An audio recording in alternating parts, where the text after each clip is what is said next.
Video में हम लोग पढ़ेंगे मराठा साम्राज्य के बारे में। तो जैसा कि आपको पता है, मराठा साम्राज्य शिवाजी के द्वारा स्थापित है और उसके बाद फिर संभाजी, साहू जी, ठीक है, राजा राम सेकंड, शिवाजी सेकंड आदि उत्तराधिकारियों का काल रहा है। अगर आपने इन लोगों के बारे में नहीं पढ़ा है तो ऊपर बने आई बटन पर क्लिक करके पिछले वीडियो देख लेंगे तो आज का ये वीडियो आपको ज़्यादा समझ में आएगा।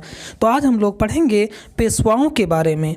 जैसा कि आपको पता है, शिवाजी ने अष्टप्रधान एक संगठन बनाया था जिसमें पेशवा का पद भी था।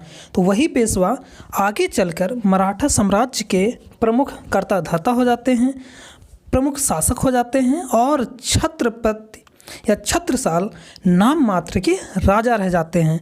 जैसा कि हम लोगों ने पिछले वीडियोज़ में देख रखे हैं कि शिवाजी ने मराठा राज्य की स्थापना की।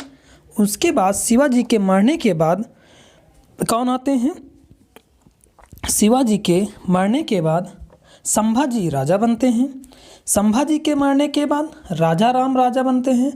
उनके मरने के बाद उनके मरने के बाद से ही चीज़ें थोड़ा सा बदलती हैं। राजा राम की मृत्यु होने के बाद अब जो संभाजी का लड़का है साहू और राजा राम का जो लड़का है शिवाजी सेकंड, यानी राजा राम की पत्नी ताराबाई रहती हैं। ठीक है, तो हुआ ये था कि साहू को मुग़लों ने अपने कैद में कर लिया था। ठीक है, और उस वक्त साहू की उम्र बहुत ही कम थी।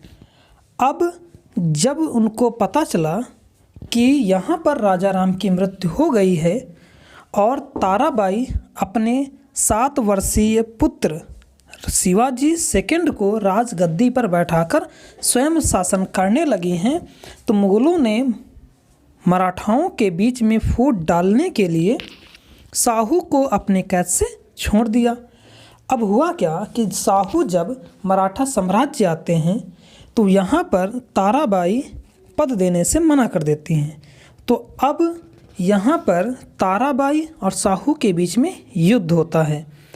तो अंततः यहाँ पर मराठा साम्राज्य 2 भागों में बढ़ जाता है। एक भाग पर साहू शासन करते हैं और दूसरे भाग पर ताराबाई शासन करते हैं, यानी अपने अल्पवयस्क पुत्र शिवाजी सेकंड को गद्दी पर बैठा के। तो साहू का जो साथ देते हैं वो होते हैं बालाजी विश्वनाथ। बालाजी विश्वनाथ ये पेशवा रहते हैं।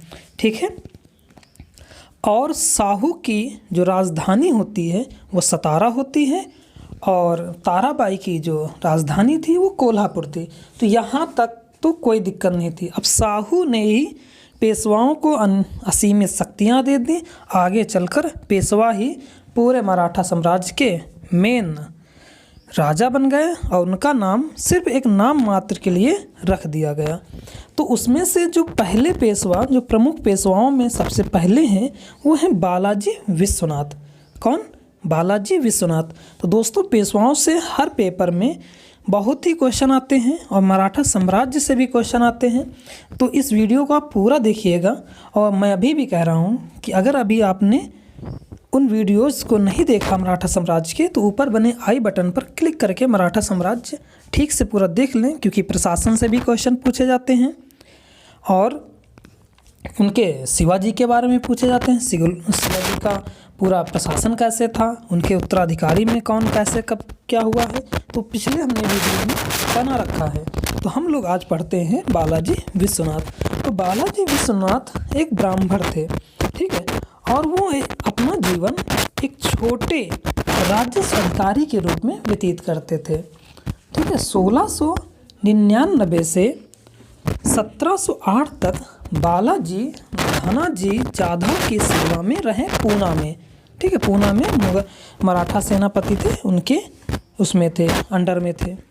अब हुआ ये था, अब वही बात फिर से आती है कौन सी, कि बालाजी विश्वनाथ जो है, इनका वर्चस्व साहू को गद्दी दिलाने में हुई है। तो 1708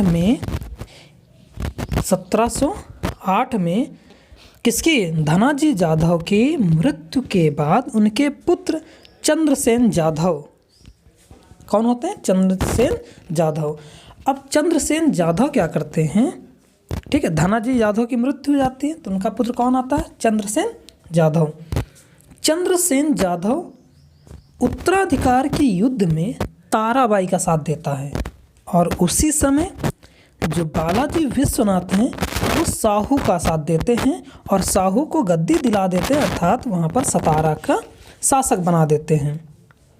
ठीक है, अब इससे खुश होकर क्या करते हैं? 1708 ईस्वी में साहू ने इनको सेनापति का खिताब देते हैं या सेनापति बना देते हैं, जिसको सेनाकर्ते के नाम से भी जाना जाता है।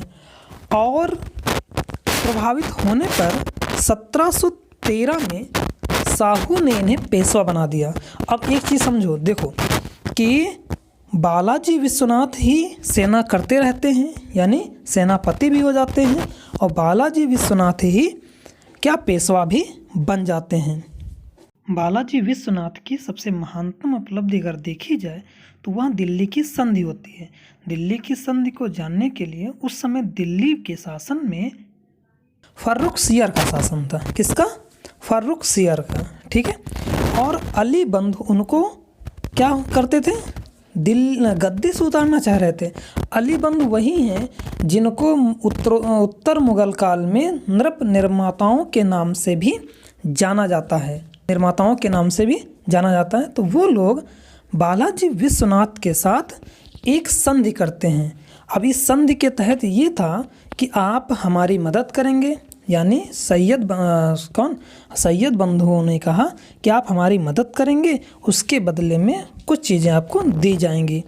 तो जैसे दिल्ली की संधि की जो प्रमुख शर्तें थीं, अगर हम लोग उनको देख लें तो वो है, पहला है कि राजस्व क्षेत्र पर जो राजस्व जो अधिकार है वो स्वराज क्षेत्र पर राजस्व का अधिकार इनको मिलेगा।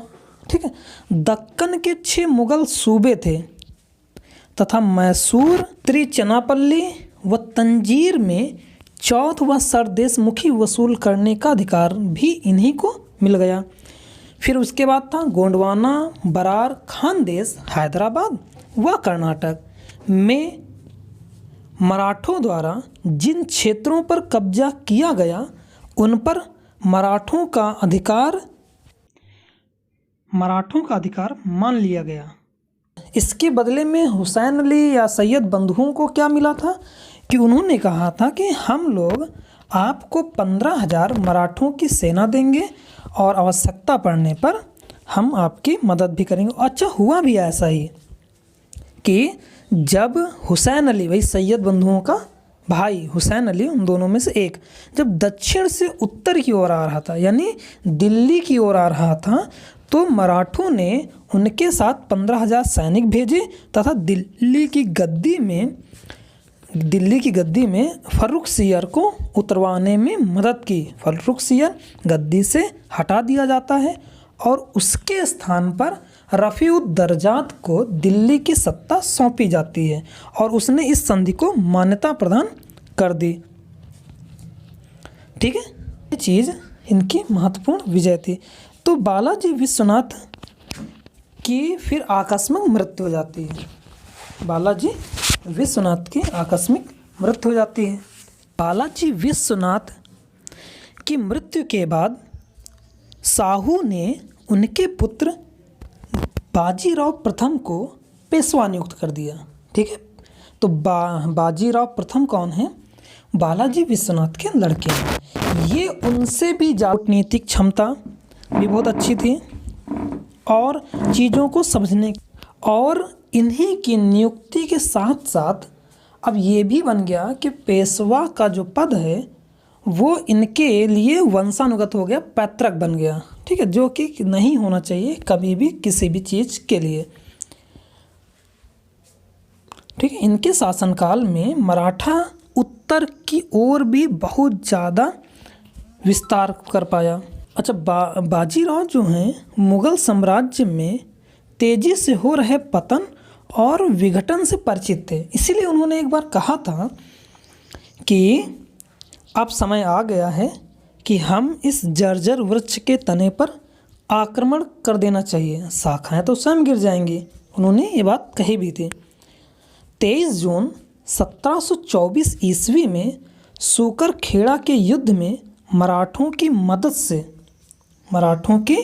मदद से निजामुल मुल्क ने दक्कन के सूबेदार मुखारिज खां को परास्त करके दक्कन में अपनी स्वतंत्र सत्ता स्थापित कर ली थी। अब ये निजामुल मुल्क, जब हम उत्तर मुग़ल पढ़ाएंगे तो उसमें निजामुल मुल्क के बारे में पढ़ाएंगे कि बहुत ही चिंग्लिश खां निजामुल मुल्क ये वही था। ठीक है, निजामुल मुल्क ने, अगर हम देखें, निजामुल मुल्क ने अपनी स्थिति मजबूत होने पर मराठों के खिलाफ फिर से कार्रवाई शुरू कर दी तथा चौथ देने से इनकार कर दिया।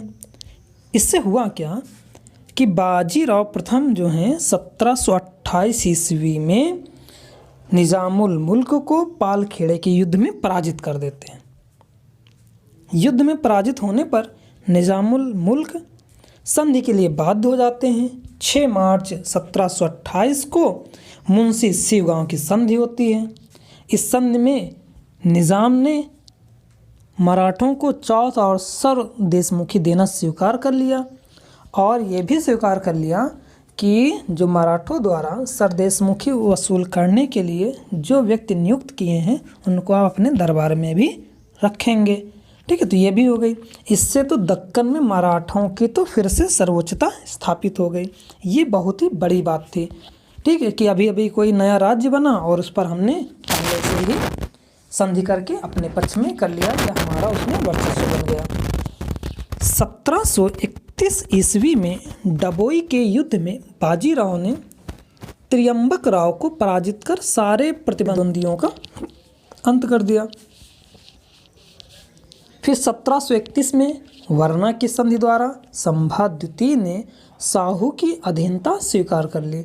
अब यहाँ पर क्या था कि 1731 में वरना की संधि द्वारा संभाजी द्वितीय वो साहू की अधीनता स्वीकार कर लेते हैं। होता ये है कि इस समय साहू जो हैं, साहू नहीं, साहू तो राजा वही छत्रपति ही रहते हैं।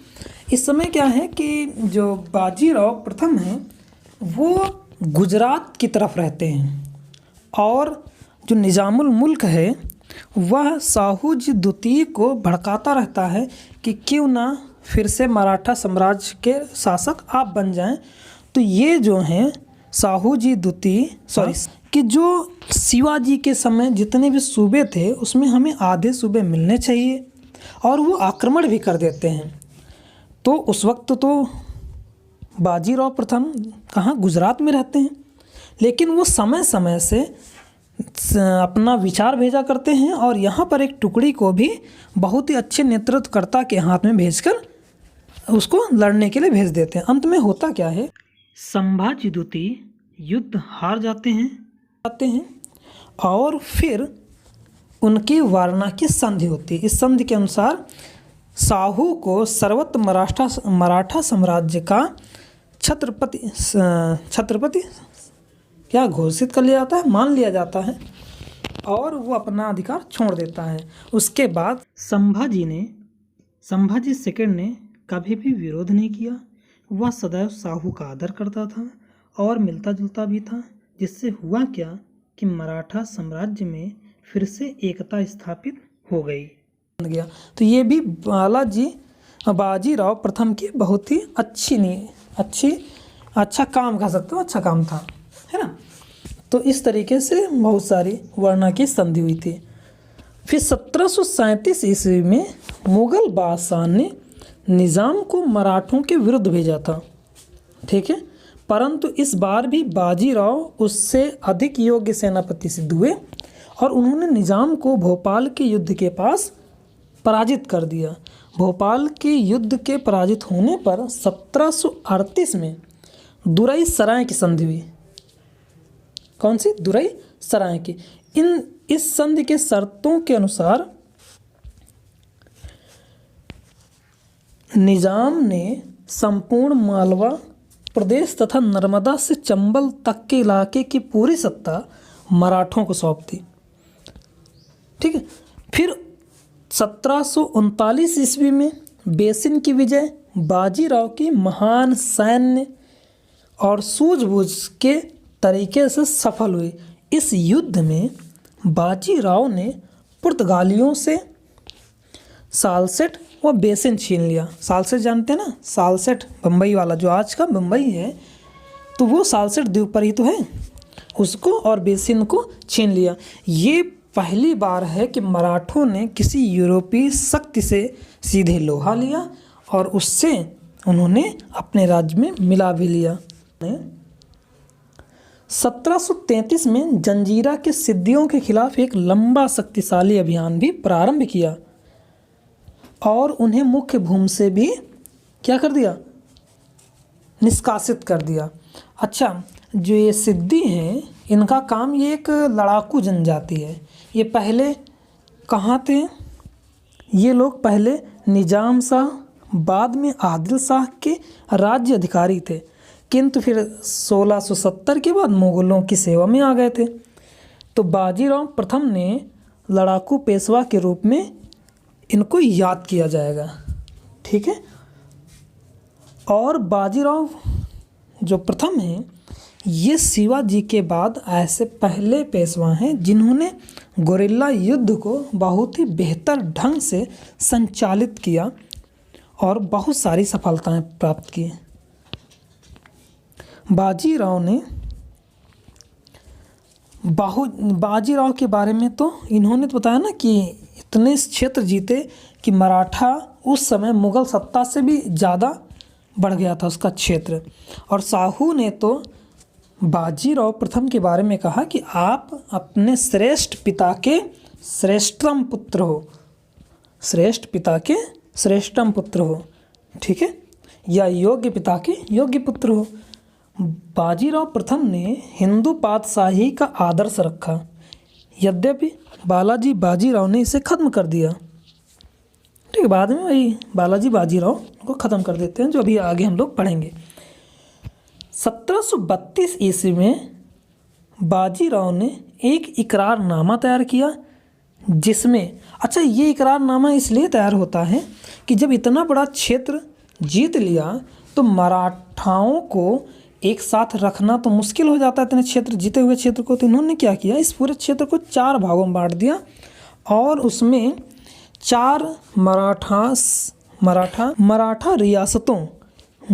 रियासतों को 4 हिस्सों में बांटा। ये हिस्सा कौन कौन सा था?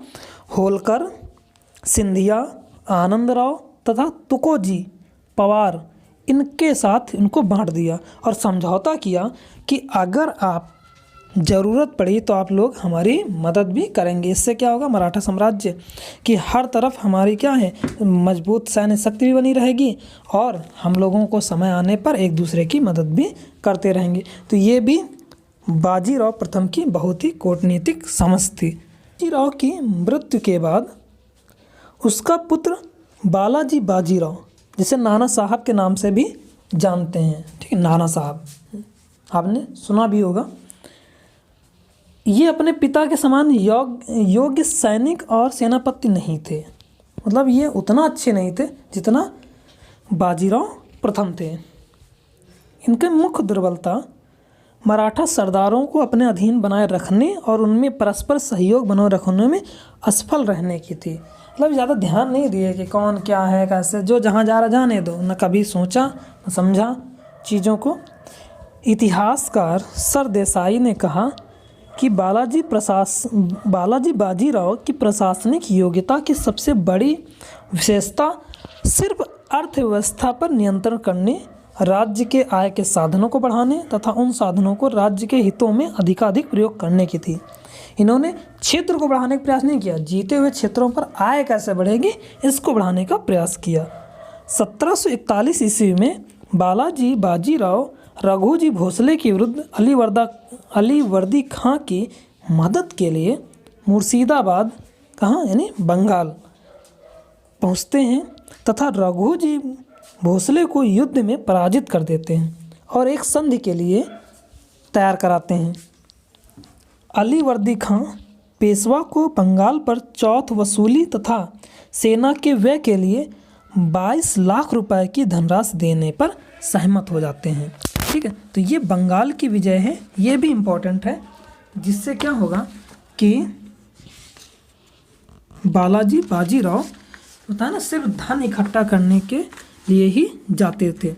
1741 ईस्वी में मुगल बादशाह ने एक संधि करके मालवा पर मराठों के अधिकार को मान लिया।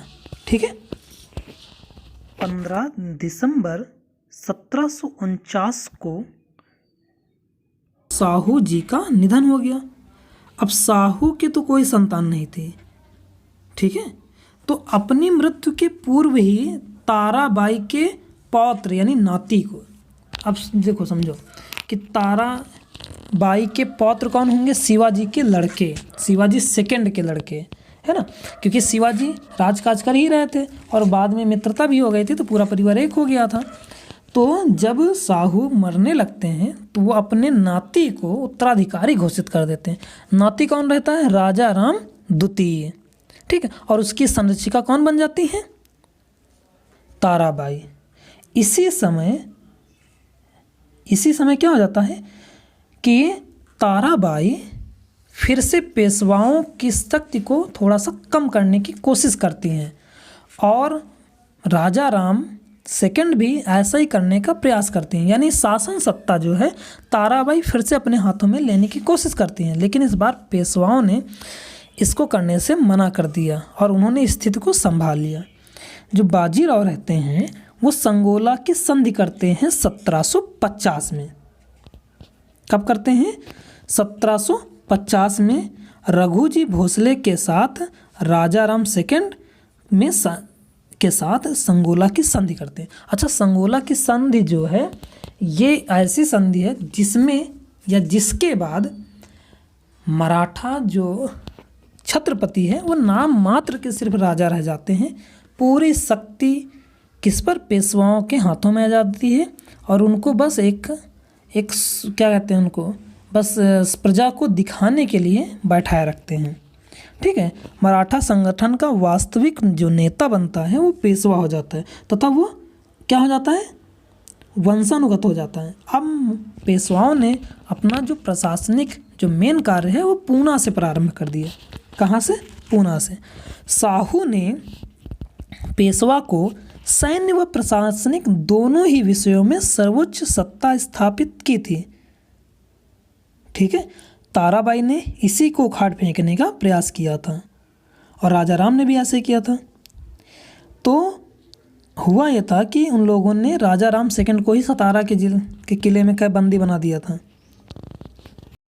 तो 1752 ईस्वी में पेशवा ने मुगल बादशाह से एक संधि की।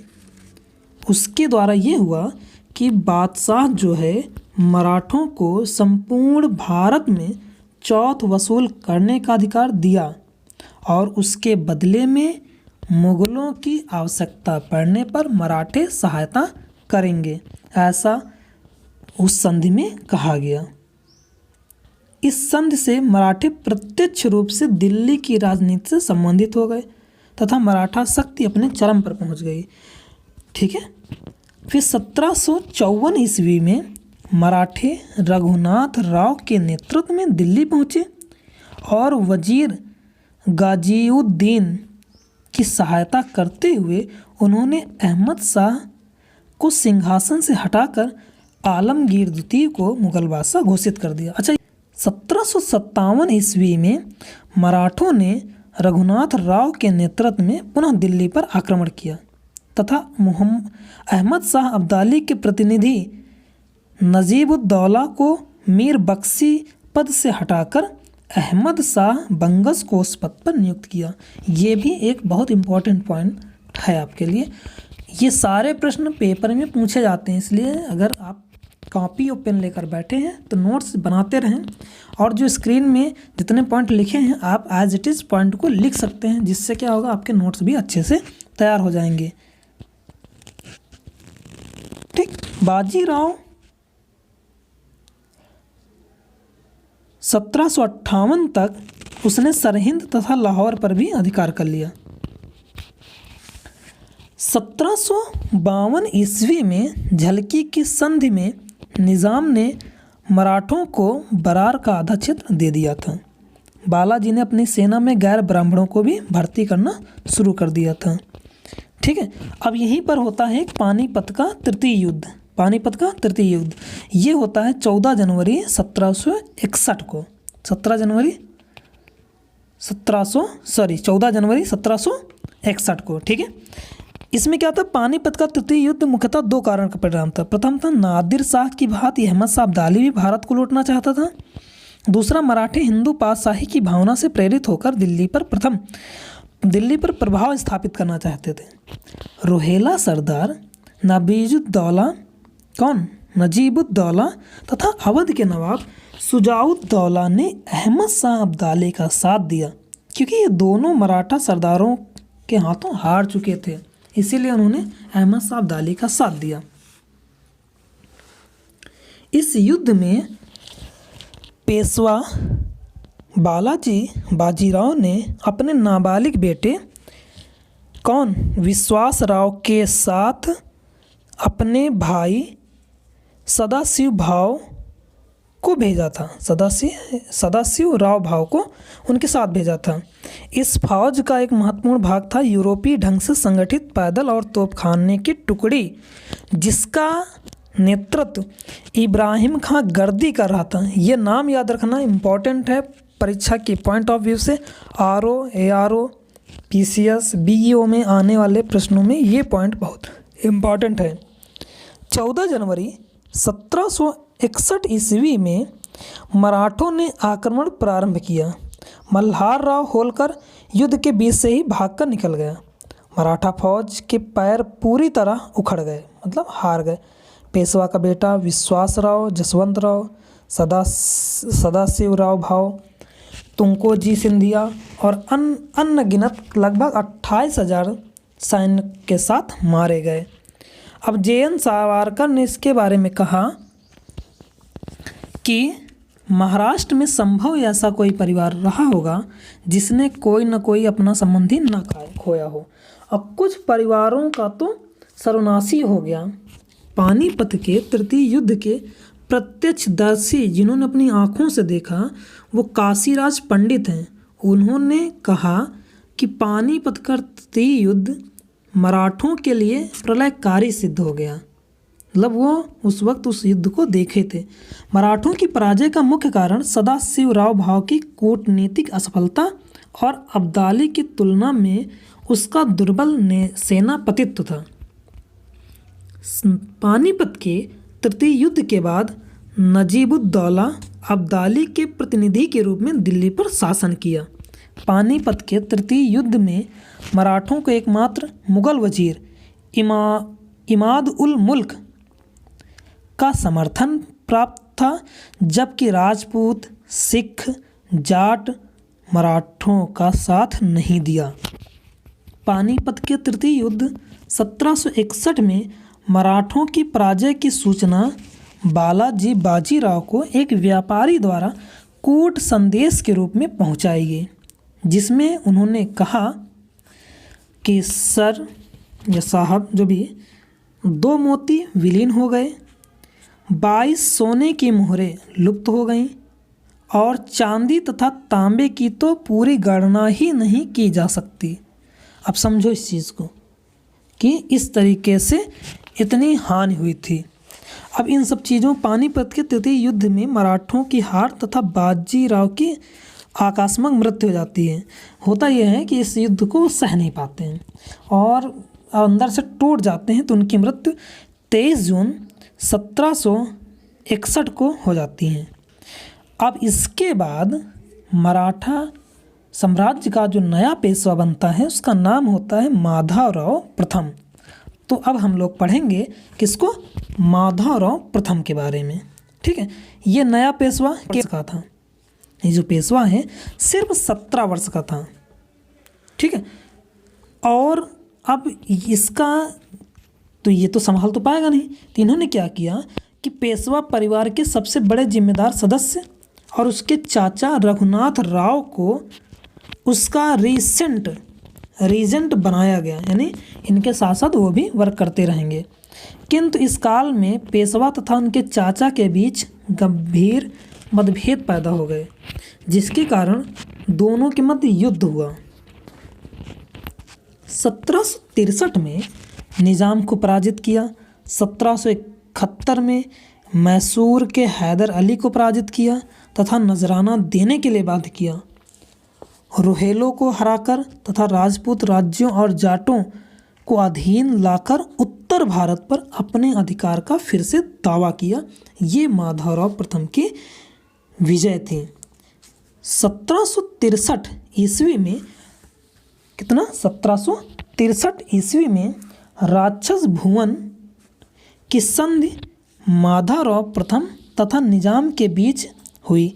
इस संधि का मराठा इतिहास में इसलिए महत्व है क्योंकि इस संधि से मराठों तथा निजाम के संबंधों में ठहराव आ गया कि स्थिरता आ गई कि ज़्यादा अब दिक्कत नहीं होगी। 1771 में मराठा सरदार महादजी सिंधिया के ने निर्वासित मराठा सरदार महादजी सिंधिया ने जो मुग़ल बादशाह हैं शाह आलम को, जो उस समय वो दिल्ली में इलाहाबाद में रहने लगे थे, क्योंकि वो आक्रमण करके क्या कर दिया था 1771 में शाह आलम को वो लोग इलाहाबाद से दिल्ली लाते हैं और दिल्ली की गद्दी पर पुनः बैठाते हैं। अब बादशाह पहली बार मराठों का पेंशन भोगी बन गया। आप ये समझ सकते हो, मुग़ल यहाँ से एकदम ख़त्म ही समझो। नवंबर 1772 ईस्वी में माधवराव की मृत्यु क्षय रोग से हो गई। ये भी याद रखना, ये पॉइंट ऑफ व्यू से बहुत इंपॉर्टेंट क्वेश्चन है कि माधवराव की मृत्यु जो है क्षय रोग से हो जाती है। ठीक है, और कब होती है? नवंबर 1772 ईस्वी में। आई होप आपको ये चीज़ें समझ में आ रही होंगी। अगर अभी भी आपको ये वीडियो नहीं समझ में आ रहा तो आप पिछले 2 वीडियो जो मराठा शिवाजी के बारे में और शिवाजी के उत्तराधिकारियों के बारे में है वो ज़रूर देखें। उसके बाद शिवाजी का प्रशासन भी देख सकते हैं। फिर इस वीडियो को देखें, ऊपर हमने आई बटन बना दिया है। अब इसके बाद आते हैं माधवराव नारायण। कौन? माधवराव नारायण। 1774 ईस्वी में पेशवा नारायण राव की हत्या के पश्चात भाई के परिषद ने उसके पुत्र माधवराव नारायण को पेशवा बनाया। नाना फडणवीस के अंतर्गत एक काउंसिल ऑफ रीजेंट का गठन किया। वास्तविक प्रशासन अब इसी परिषद के हाथों में निहित थे। माधवराव नारायण के शासन में प्रथम आंग्ल मराठा युद्ध हुआ था। ठीक है, मतलब इनके शासनकाल में प्रथम आंग्ल मराठा युद्ध हुआ था। इसके हम अलग से चर्चा करेंगे। फिर है बाजीराव द्वितीय। इनके बाद आते हैं कौन? बाजीराव द्वितीय। माधव नारायण की मृत्यु के बाद रघोबा का पुत्र बाजीराव द्वितीय पेशवा बना। वह एक अकुशल शासक था। ठीक, इसने अपनी स्थिति बनाए रखने के लिए एक दूसरे अधिकारियों को ही आपस में लड़वा दिया, मतभेद उत्पन्न करा दिया, जिससे मराठा बंधुत्व को बहुत धक्का लगा। ठीक, 1802 में बेसिन की संधि के तहत सहायक संधि स्वीकार लेने से मराठा अधिकारियों में मतभेद हो गया। सिंधिया तथा भोसले ने इस संधि का कड़ा विरोध किया था। ठीक है, तो ये हमारे कौन है पेशवाओं के बारे में जानकारी थी। अब हम लोग थोड़ा सा आंग्ल मराठा युद्ध देख लेते हैं। बताइए दोस्तों, आंग्ल मराठा युद्ध कितने हुए थे? तो आंग्ल मराठा युद्ध 3 हुए थे ना। तो प्रथम आंग्ल मराठा युद्ध का जो सन है वो 1775 से 1782 है। अब इस समय समझ जाइएगा कौन सा पेशवा था और शासक कौन रहा होगा। ठीक है, आंग्ल मराठा युद्ध के समय